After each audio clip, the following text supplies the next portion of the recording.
Hello everybody, and welcome back to another video. Today we are back at Gettysburg for the third time. Actually, we've been here like a month or two ago, but I filmed a video, but just never uploaded it because I'm lazy. But we are back at Gettysburg, and we are at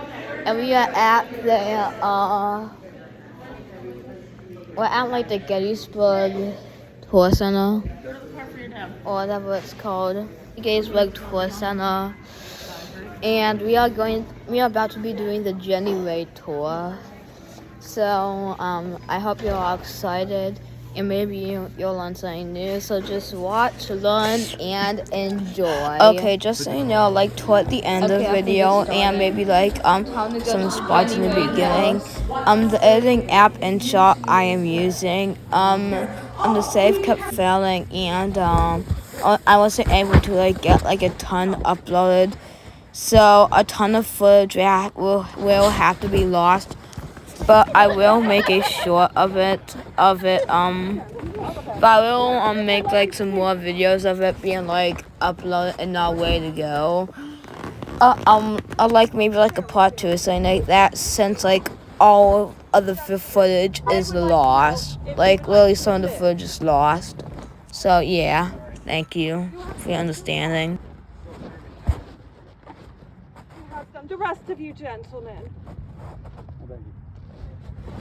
The boys are too young. Would you like to be the flag bearer or the drummer, children? Boys, the flag bearer or the drummer? No, you shall need to find other places. Yes, well, I do not know. I do not see it. Yes, I know. Oh.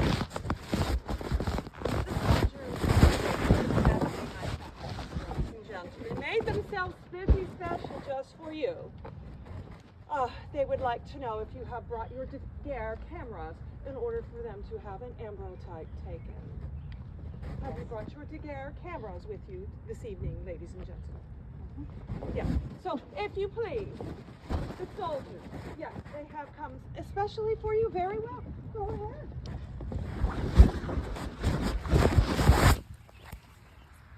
The rectangles are the Daguerre. It is no more big clunky boxy thing on 3 legs. Soldiers. Well, the children always know. Why would you not answer them? All the Daguerres are now rectangles, my dear. Is that what is making the ambrotype? Oh. They're in color. Now, the young always know. You young ones, come here. I have a question because the young always know, do they not? I think so. How do you get the ambrotype out of your rectangle to something you can hold in your hand? You put it on a flash drive and then you print it out. What is a flash drive? It's a little. You plug it into your device, yes, and then into another device, and then it comes out. Or you could just do it straight from this device too. It depends on what it is. Very well. We cannot stay much longer. I am hearing the thunder. Yes, soldiers. That is exactly. Oh, now I understand why the soldier at the National Cemetery was so excited. For new Daguerre cameras. Is that one as well? They have made a soldier. All of them have made a soldier over there very happy. Yes. Apparently, there was a family of about 15 people visiting a relative at the National Cemetery. All the other soldiers were so jealous. The family, so respectful, they laid an American flag and the Connecticut there. The house across the street, the brick one with the black roof and the white dormer window that has ghostly images of Gettysburg in the window. It was a Soldiers National Homestead, an orphanage for children from 1866 to 1877. Yes, it closed in 1877. The town did not own the building. Dr. Francis Lawrence of Philadelphia did.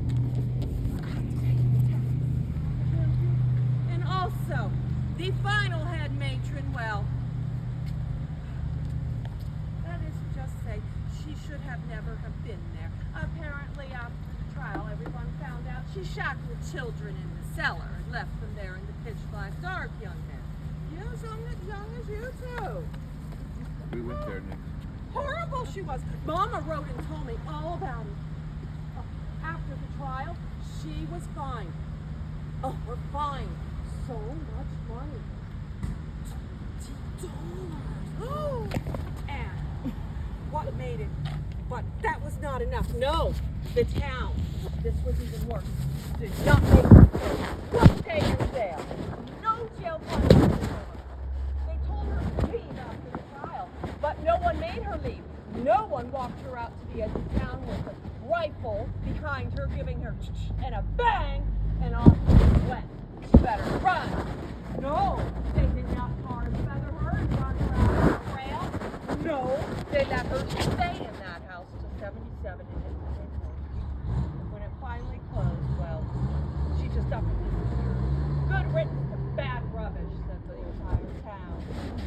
But they should have made certain she never would come back because she has come back. She killed ours. And the children, well, the children are still imprisoned in that house for what she did to them. So if you choose to go there, you best beware. That woman is waiting for some fresh, tender, juicy souls to do the extra work. Oh, well, you young men are of age to keep her company, and I have been told she never did marry.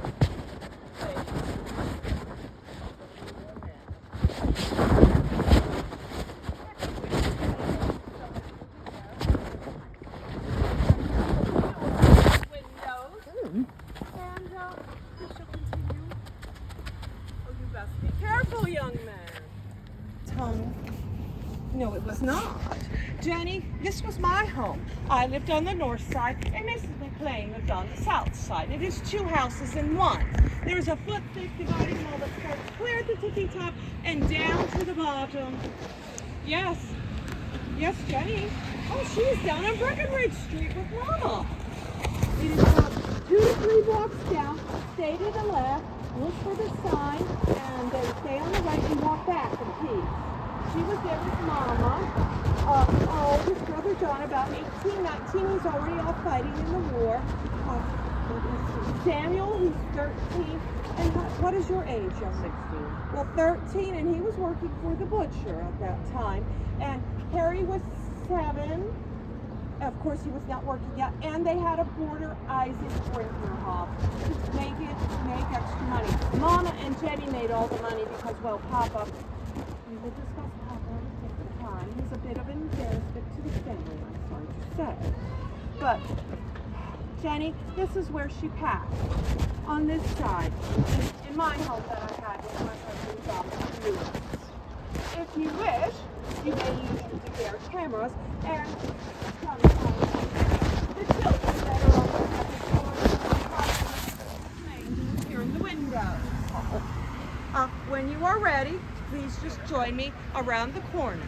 Sure, I will show you where you may sit, and please do not take anything. One gentleman Okay, I'll took take me from my something. bean Just pot kidding. without my permission. He returned a short time later because his wife, she was a bit perturbed. I think she could have shot artillery shells out of her eyes at him. She said, "You returned this bean because we have been cursed with nothing but bad luck because you took it." And that is what will happen if you take anything from my home. Okay. I will curse you all with bad luck. See you in about 2 weeks. Mama, I hear you. Mama, guests have arrived. Thank you, Mama. Please come in. Going in. Okay, we're going in. Mama, please take a few moments. For those who need to rest their feet, this simple wooden chair here, or you may sit on the landing. Questions, ladies and gentlemen? Yes. right through there. If you wish to change your status from single to married, for those of you who are single? Oh, very well. Too young. No, 16 is too young. If you wish to change from single to married, you merely take your naked left ring finger and put it through this hole in the door where the bullet went through that shot and killed my sister. And within 1 year, ladies, you shall receive a marriage proposal, or gentlemen, find the girl of your dreams. It has been very effective. Whether you choose to accept the marriage proposal, ladies and gentlemen, is of your own choice. But Jenny does wish to help. If you would please join me in the parlor. Oh yes, it was a very busy battle.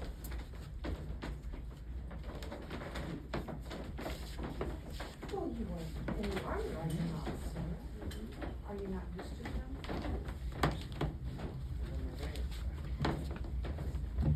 Well, and then you don't let the bed bugs bite. No, ma'am. No. Do not ask me what they were thinking, sir. Till all the battles started flying by and over their heads, and then there was a mad stampede towards town. Would you have gone to watch the battle, young man? Maybe. You and Billy Bailey would have had a wonderful time. He ran about the town during the battle, I heard. I'm surprised he lived. But, the battle was raging. Jenny, well, she's still on Breckenridge Street at this time, and well, by the afternoon of that first day, she comes up here. She's stealing. My baby is crying. Jenny faints dead to the floor. Mama's trying to revive her, and Harry, of course, wanting to know what would go on. That would be something that this young man would do as well. He would follow, I'm certain, wanting to know what would happen. Up the stairs he goes. He returns a short time later. Jenny is revived, and he comes around and says to me, I need a new roof. I said, what happened? Artillery shell. Judd, his eyes as big as saucers, went through the roof, through the dividing wall. It's a foot thick of brick, mortar, and plaster, and into Mrs. McLean's overhang. It did what? Said Mama. Oh, she storms up those stairs, looks around, she comes running down, and looks at Harry's feet. Harry, where are your shoes? Mama, you told me to only wear my shoes to church on Sunday, and special occasions is a battle, not a special occasion. Yes, ma'am.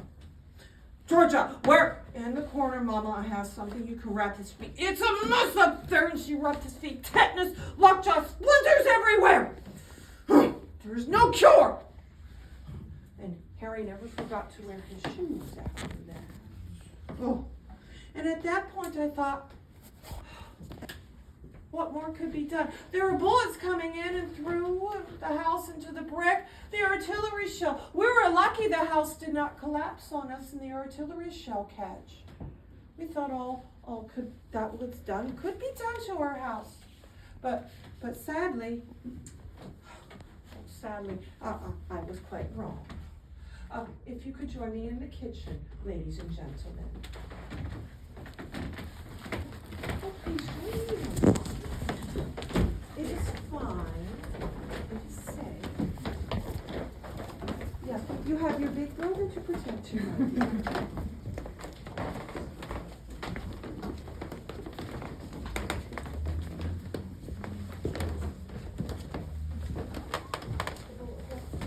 Yes.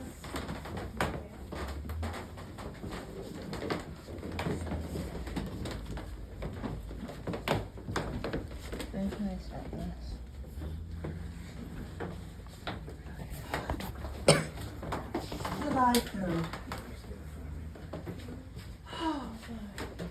Up and out the door. If you shall excuse me, if you could just by the table, please.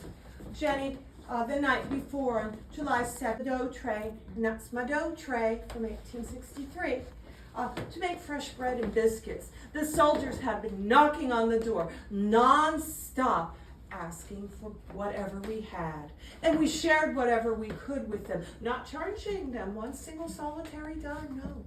And Jenny, out for that wood and water, came in. The soldiers were already teasing her. Miss Jenny, you making fresh bread today? And she said, yes, I am. Oh, fresh bread. Will you put a loaf aside for me? Pay your whole $1 for the loaf. Oh, no. I will just put the fresh bread out when it is finished, gentlemen. Just keep an eye out. Oh, thank you, Miss Jenny. Thank you. If you wish to put your little color dot on top of the dough tray, you may, young man.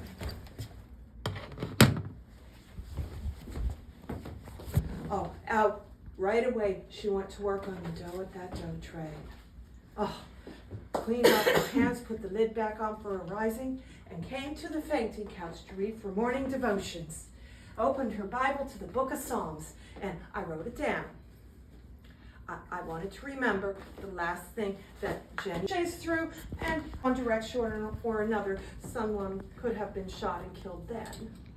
But, we made such a fuss. Mama came in and cleaned up, and Jenny, determined not to waste all that bread dough, came around to work on it, and as she did, she stopped, and she said to me, "Okay, please let it be me.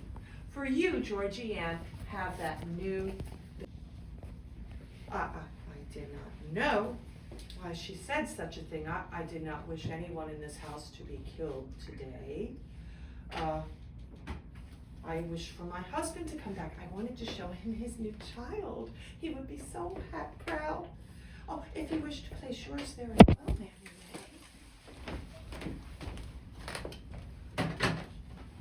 may. Wish I had mine. Well, to the kitchen she came, and I remember Mama affixing the door as such. And the last thing I remember hearing her say, it was quite difficult to hear, but I remember her saying, "Stay low, Jenny, stay low." And the clock on the fireplace mantel was chiming. And then the next thing I remember is Mama coming round. It was about 8 or 8:30, and Mama was looking a bit strange, and also Mama only pushed the door back like this. Usually Mama pushes the door back as such. It is a small home, but it's what my husband and I could afford. We were fortunate to have 2 rooms and 2 rooms. Oh, very spacious. And when I saw Mama, she was looking quite odd and very, very pale. And I said, "Mama, God bless you, young man. What is the matter?" Jenny, Mom, Georgia, your sister is dead. My sister is dead? No, Mama. She's at the dough tray working. No, Georgia. She's at the dough tray, and she stayed low, just like I told her to. The 2 doors, they were not protection enough. A bullet came through. She is gone, Georgia. She is gone. Oh, no, my sister cannot be gone. She always listens to you, and she stayed low. I know she, and then I did not want to hear any more about bullets or the war, and there's no privacy, and I just started to scream, and I could not stop screaming. I screamed, and the soldiers burst through the doors, come down, and they stop and they stare. They are staring at my dead sister. How dare they? And they look at us and say, "Ladies," and my baby is still screaming. They say, "Ladies, you must leave." And Mama, she's trying to get me and the baby calm, and she said, "Soldiers, look at us. The south is that way. You go out that door, you will all be shot and killed." And they agreed with her. How The artillery shell that went through your roof, did it go through the wall? Yes, yes it did, said Mama. And up they went. I am still trying to gather myself. The beating and banging upstairs gave me the worst headache. And then they come down and say, ladies, children, boys, follow us. We made a path through. Yes, we will all go, said Mama. And my Jenny will come too, or I will stay here with her, and I will die here with her. They took the quilt from my bed and wrapped Jenny in the quilt, and up they carried Jenny the whole way through the upstairs. Sadly, she did drip out just a bit. The quilt cannot hold all. Through Mrs. McLean's side, I made note of every single drip and drop of blood, and I did make 2 very strong lye bars of soap. For when my husband came home from the war, most of the men were, well, they were very infested, and the lye soap would kill all. And I thought, I will scrub her side before she returns. I did not wish Mrs. McLean to do such a chore. And down, out that side, that's the north side, we could get out freely and into the cellar. And that is where, well, most of us made it down there alive for the remainder of the battle. I wish we could have gone down there earlier, but the doctor told me not to move. Well, very well. You may make some more of your Daguerre ambrotypes if you wish, and do not forget your little green dot devices. And when you are ready, please join me upstairs. Ma'am and sir, if you could lead the rest of the guests up the stairs.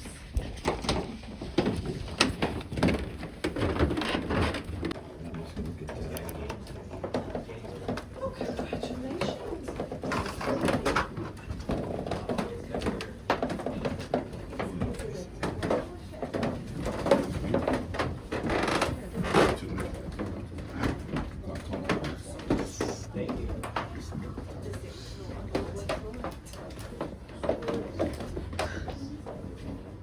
Now the hole in the wall, the living.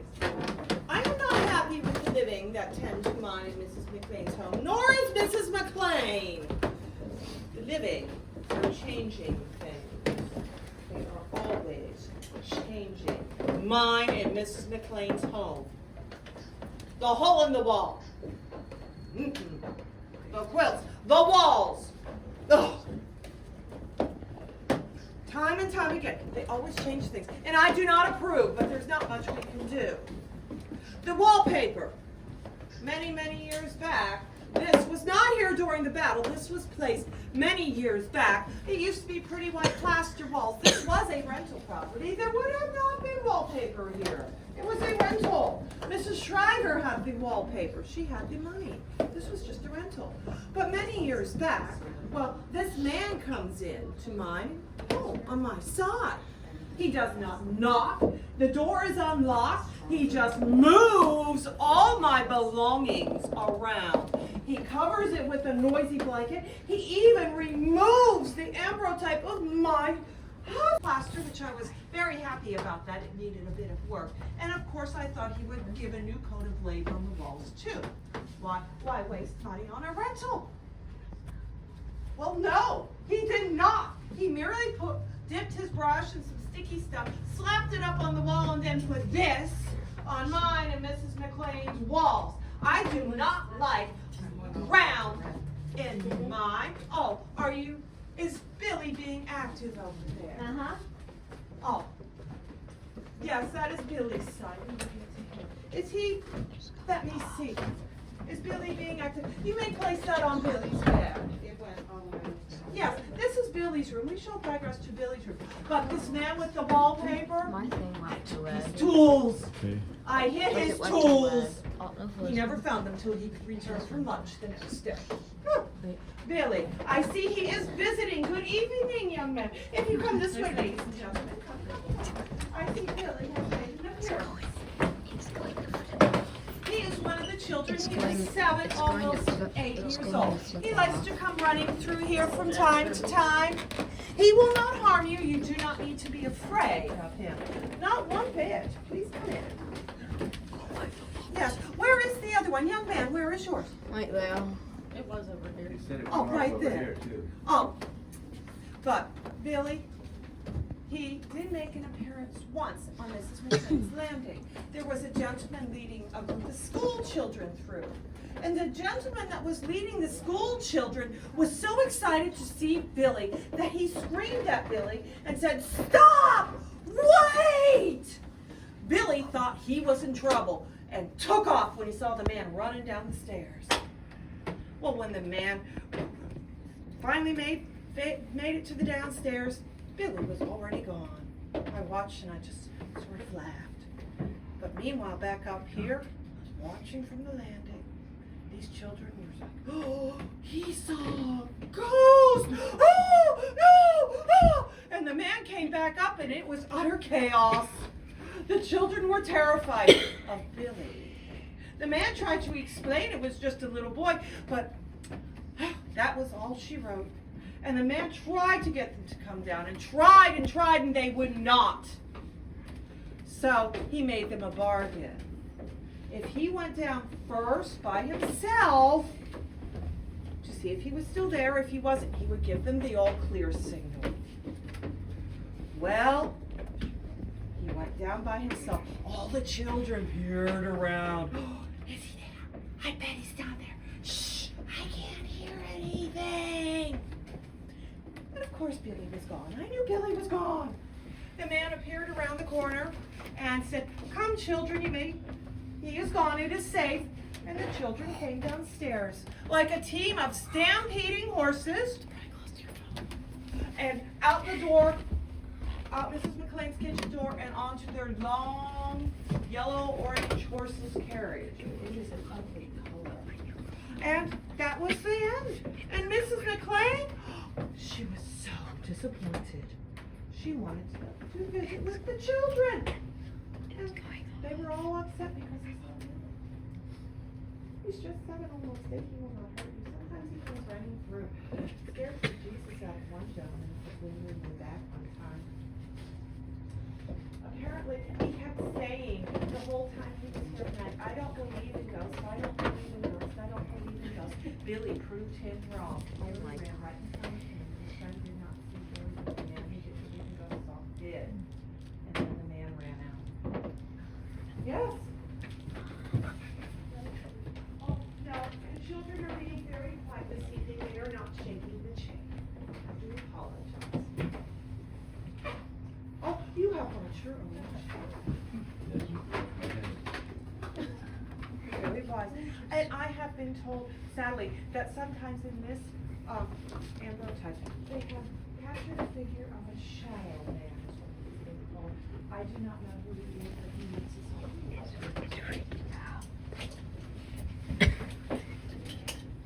Is he still visiting, young man? Ah. I'm sorry we do not have the song Dixie this evening, Billy. Do you have any other questions? You did it? Oh, Billy. Billy, the army man is out here in Mrs. McLean's bedroom, if you wish to visit him. They do like to show off for the real live army men. Sir, if you could kindly leave. Also, guys, if you see anything that I don't, leave a comment down below, and I'll leave a comment down below and timestamp. And like if you see like a shadow or anything, and yeah. If you could join me in Mrs. McLean's parlor, please. Oh, yes. Got it. And then they decided to write on it, "For Barbara Jenny bled and died 1863. I know full well where my sister bled and died. I was present at the time. And down below, that is the 10-pound Parrott artillery shell that came crashing through my house. It has been diffused. It is safe. Otherwise, if they did not diffuse it and remove the gunpowder, any sudden movement and it would go and it'd explode and kill us all. Yes, we would be in a million pieces, my dear. Jenny did have a beau, Jack Skelly. They seem quite smitten with each other, but sadly, he's dead too. Did not survive the war, died 9 days after Jenny. He was brought back to Gettysburg, and he's buried at Evergreen. Now, finish with your ambrotypes, ladies and gentlemen, because I need to talk. I need to speak to Papa. He's in the cellar. Yes. Papa does not like any of you men. None of you. None of you. Even you young men. Or you. He's very protective of Jenny. And if it wasn't for that one gentleman that was here, he was most rude. Papa would be a bit more lenient, but since that man, Papa has no like for any men. I do apologize, it was not your fault, it was all the fault of one certain man. So please, with your ambrotype, just a moment, and I shall warn Papa of your coming.